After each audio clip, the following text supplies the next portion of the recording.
The state of Ohio in a state of anticipation. Beginning today at Paul Brown Stadium, year 2 of the Urban Meyer experience in Ohio State. The boys of fall playing the 2013 Scarlet and Gray game from Cincinnati.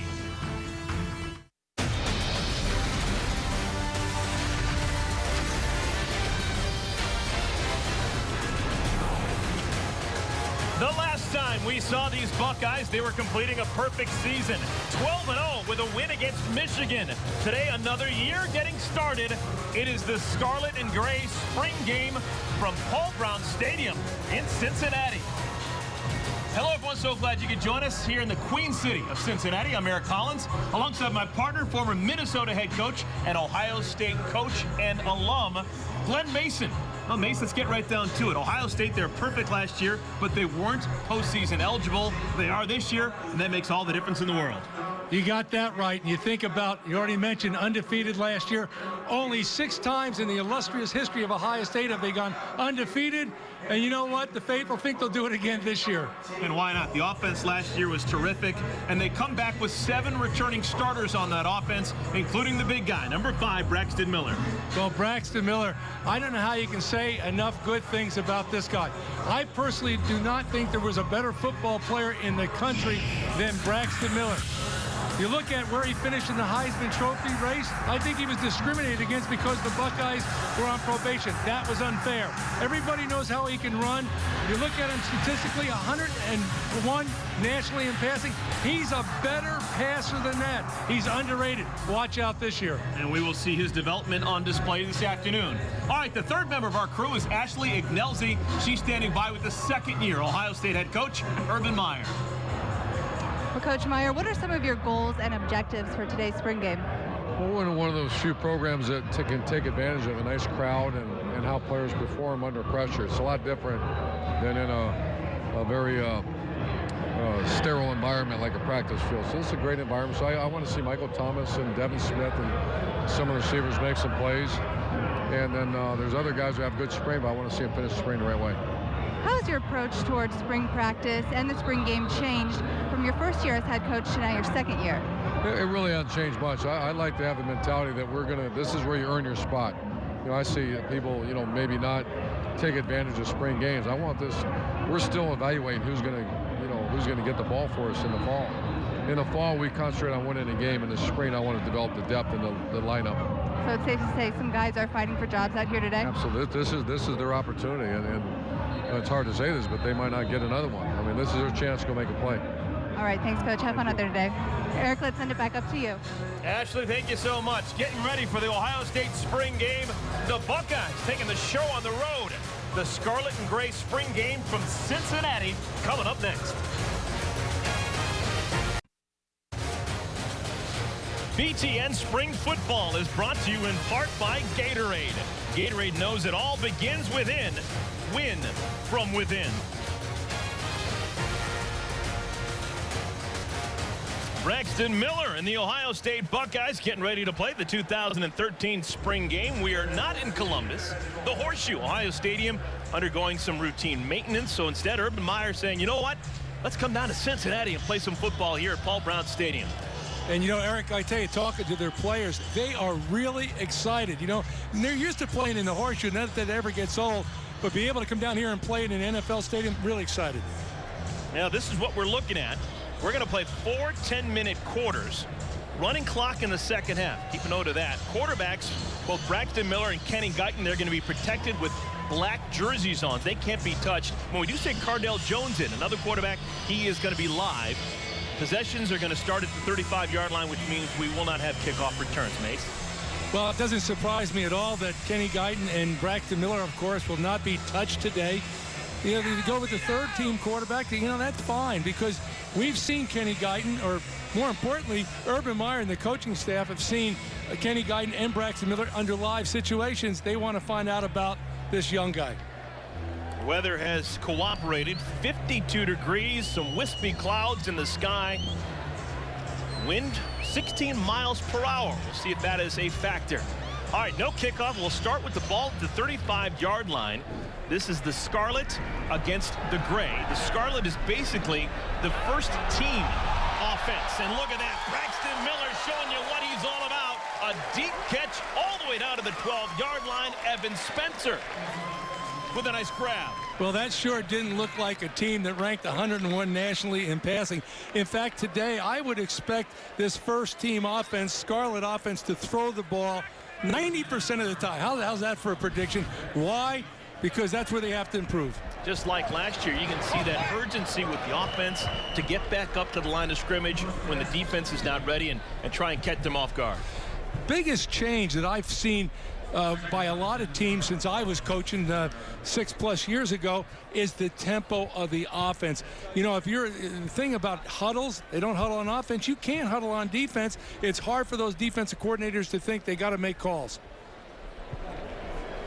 Yeah, this is going to be the situation all day long. This team was divided, so we would have ones against ones. It's the first team offense for the most part on the Scarlet team against the first team defense on the gray team. When we see the Scarlet defense, that's generally the second stringers, and the gray team, when we see them defensively, that'll be their second team defense. Well, you know, with limited numbers, you know, you talked about in the open about when I was a player, you know, there was a lot more scholarship numbers then, and where it really takes its toll is in spring practice because, yeah, they have a couple incoming early graduates from high school, but you don't have that freshman class. Your numbers are limited in these spring games. Let's see what Ohio State is thinking about here on 3rd down and long. As per usual, Braxton Miller out of the shotgun. It'll be interesting watching Braxton. He is supposed to be an improved passer with improved pocket presence. Uses that good presence right there to throw it in the end zone for a touchdown. How about that for an opening drive? Devin Smith, just like last year, finding a way into the end zone. Well, you had two big completions, one on the opening play, one for the touchdown. The opening play was clean. That one, protection held up, then it broke down. Someone had to come free. Someone came up for coverage. Urban Meyer likes the touchdown, will not be happy with that play. Devin Smith was the big play guy a year ago. Had some wonderful touchdowns. Just trying to be a little bit more consistent this go around. Place kicker, as it has been for the last handful of years, Drew Basil. Basil will be kicking for both sides. He'll also be punting as well.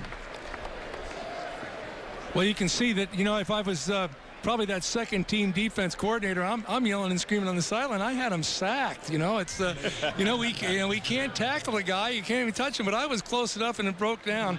I'd probably be complaining about that touchdown. Yeah, what is the rule on that from a coaching perspective? If you have a black shirt on, what is considered to be a tackle of Braxton Miller or Kenny Guyton today? Well, that's a good point because probably they're saying if you touch him, but you could see the white team defense there, the great defense, they pulled off because they know if they get a little too aggressive and knock him down, they're probably going to see the bench the rest of the day. All right, here is the gray offense for the first time. Kenny Guyton had his moments a year ago. Who can forget Kenny Guyton last year and that win against Purdue with Braxton Miller not on the field? It was Kenny Guyton who kind of came of age. Some guys make plays, Eric, some guys don't, and that guy proved he can make plays when it counts under pressure. Guyton from Houston, Texas. This will be his senior season come fall. Still haven't seen a run. Trying to get the ball out into space. It's a quick hitter to Chris Fields. Expect a lot out of Chris Fields this afternoon. Ohio State is dealing with a couple of injuries to some offensive players. We don't expect to see Jordan Hall. That's kind of a big situation at the inside receiver, so we're going to see a lot of Chris Fields. Well, Ohio State people remember a year ago, Urban Meyer saying that those receivers were like a clown show out there, and it got a lot of publicity. The receivers didn't like it, and probably a lot of Ohio State people didn't like it, but Urban was calling it like he saw it. And it's not a clown show this year, but Urban will be the first guy to tell you that they need to improve in that area, and they need more depth at the wide receivers. They've got 6. In his spread offense, they need at least 10 receivers. That's Blake Thomas with the grab. Thomas will be a freshman in eligibility next year. He's getting some playing time today because Nick Van Etten, another one of the tight ends, will not play. We will see Jeff Hireman, but an opportunity early for Blake Thomas. They're short on receivers, but they've got a couple really good tight ends. Yeah, tight end has always been an important part of Urban Meyer's offense. You saw it when he was down in Florida with the Gators, with Aaron Hernandez and the likes.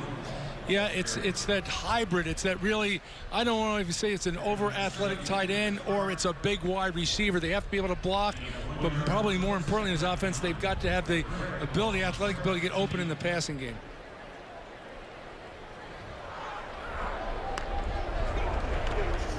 Guyton again using that quick tempo, pitch out in space, trying to get the running game in gear. And again, there's that Chris Fields opportunity. Fields is a guy spinning his wheels for a while. He did have that one shining moment last year when he caught the touchdown pass from Kenny Guyton to win the game against Purdue. But they say that Fields has had a really solid spring. One of the real bright spots, in fact, I think he might have been the first guy we talked to Urban that he brought up. Man, he said, I hope this guy keeps going because he's really improved. He's had a great spring.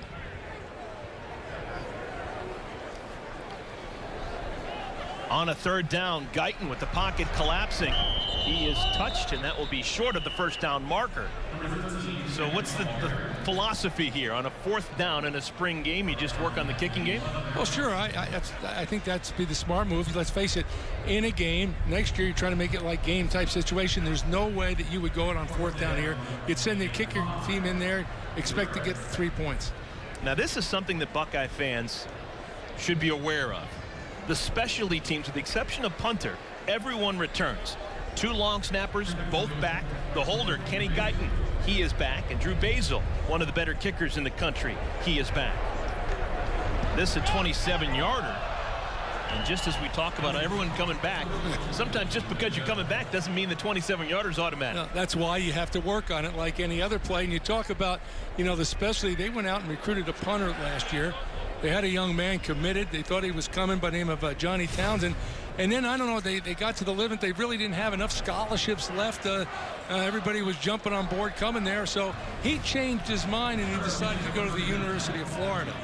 So the one guy he thought was a punter coming in is not going to be here. He'll be with the Gators.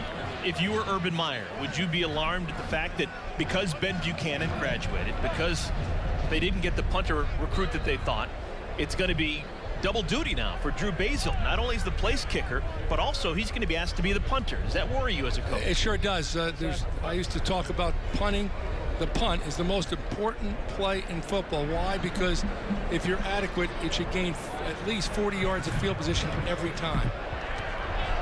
Scarlet offense on the field for the second time. This is Corey Philly Brown getting some early playing time. We don't expect to see a ton of him. He hasn't been completely healthy this spring, but he is getting a couple of snaps here early in this first quarter. Philly Brown had 60 catches a year ago. Yeah, he had a kind of a breakout year for him, and he plays that all-important position of wide receiver. They don't have depth, but with Jordan Hall not playing today, he has to go to that H position, that hybrid position, where you're a receiver, the motion in the backfield, you're part of the option game, so he fills in there. Miller again wants a bunch, middle of the field, and it is incomplete.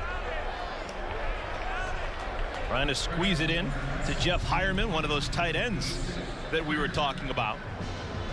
Well, what a threat you do have offensively if you have a tight end, a big guy like, Hireman, that obviously is a, pretty good blocker, but he's 6'6", 250, but has the speed to get right down the middle of the defense. A guy like that drives defensive coordinators crazy. Kind of interesting alignment here defensively for Ohio State. We were told this was going to be a definite possibility to play with 6 defensive backs. Well, even for this game today, when you look how they drafted or picked the teams, they were playing with a nickel defense. 2 linebackers, 5 defensive backs. Now, I'm not sure that's a product of their short on linebacker, and they're also a little bit banged up, or they think they have more defensive backs. And as you mentioned, they've been experimenting quite a bit during spring practice, playing 6 defensive backs, which if you have the ability to hold up, that's pretty good against these spread offenses. And last play was enough for a first down, so Braxton Miller in the offense remaining on the field. Now Miller in trouble, doesn't get touched. Trying to keep the play alive and finally put his hands up in the air. Let's talk about this defense for Ohio State. That front wall up front, familiar names. John Simon, Conference Player of the Year defensively. Hankins should be a first-rounder in a couple of weeks. Goebel and Nathan Williams, they're all gone. Well, let me just tell you something. There's 11 other coaches in the Big Ten are really glad that they're gone. Now, Urban Meyer's in, but those guys weren't good. They were great. Individually great, collectively really great. But Urban Meyer, talked to him a couple of days ago, talked to him a little bit ago before this game started. He says the big surprise so far in the spring game has been the quality of the front seven defensively. You just saw it right there getting pressure. Noah Spence, this is a guy who played as a true freshman last fall. He's expected to be a monster this is sophomore season. Well, Coach Urban Meyer doesn't throw accolades around haphazardly. Let's face it, and we talked about him. He said quite candidly, Noah Spence has the potential to be an all Big Ten defensive end. So I think that, right away he's putting them potentially in the category of those guys that we just saw that are no longer here. And considering all the turnover with the guys graduating, the front seven probably will be a strength for Ohio State come conference season. Looking deep, and we're going to have a pass interference penalty. It appears to be defensive pass interference. It was Armani Reeves, sophomore from Massachusetts, number 26 on the coverage. Getting back to that defensive line, with the departure of those four great players, you would expect to hear more concern on Urban's part. But as we talk, number 26, automatic, first down.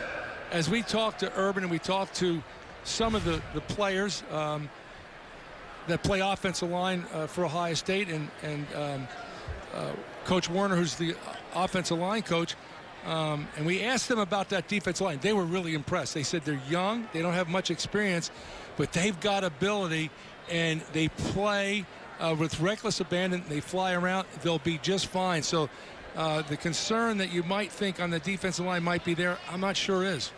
That was Joel Hale, number 51, right in the middle of that line defensively for Ohio State right now. This is one of the players that has changed uniform numbers. Devin Smith with that grab. Yeah, finishing off with that defensive line. Even with all those guys leaving, having Spence come back, Adolphus Washington come back as a sophomore, Tommy Shutt they think the world of, Michael Bennett's going to start for a first time. You just saw Joel Hale. They've got power in numbers, quality numbers right now for Ohio State on that defensive wall.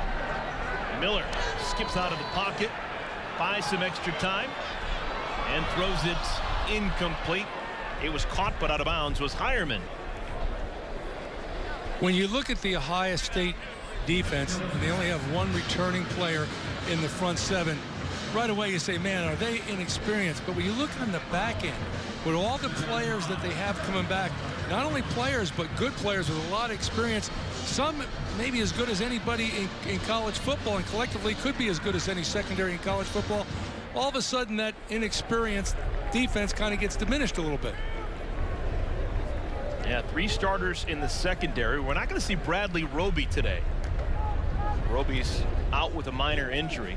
Trying to get it underneath, and Philly Brown can't hang on.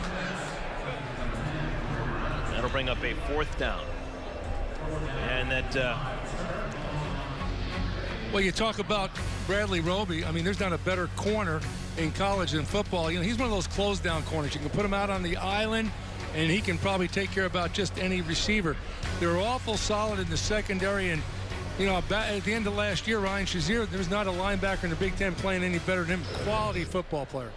Shazier won't play today either, dealing with a sports hernia, expected to be just fine for the fall.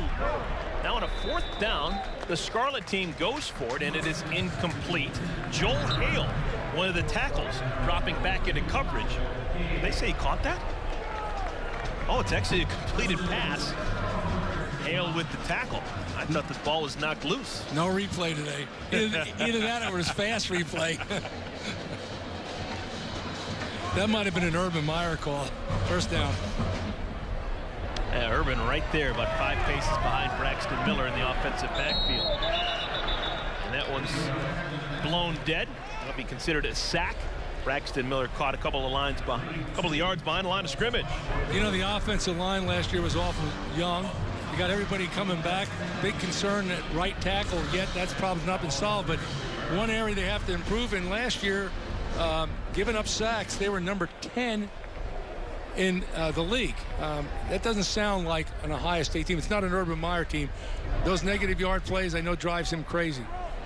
Was that because of the style of the offense with Braxton Miller trying to keep plays alive, or did you feel like the offensive line was leaky at times? I think the offensive line was leaky. And normally if you have a athlete at quarterback like Braxton Miller, that cuts down on the number of sacks you have.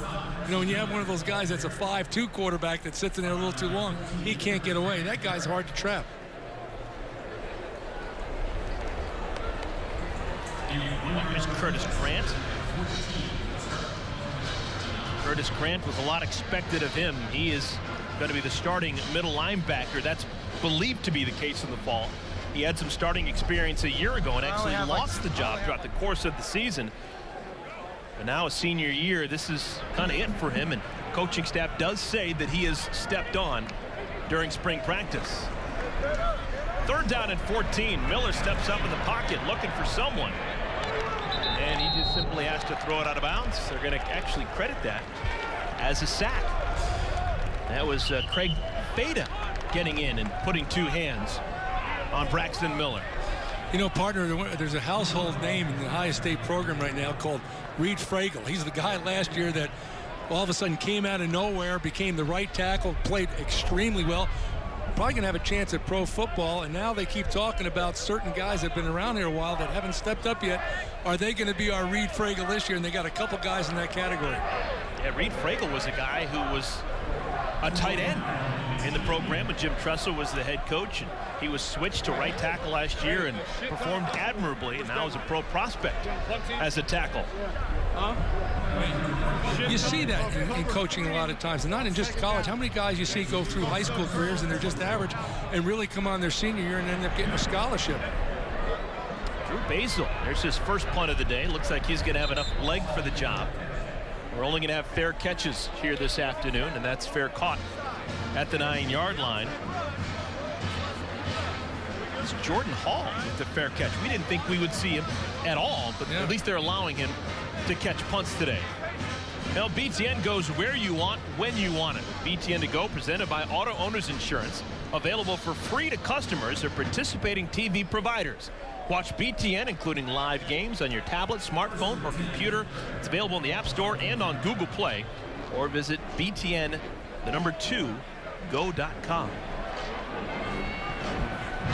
All right, so after the fair catch called for and made by Jordan Hall, Kenny Guyton and the Scarlet team back on offense for the 2nd time.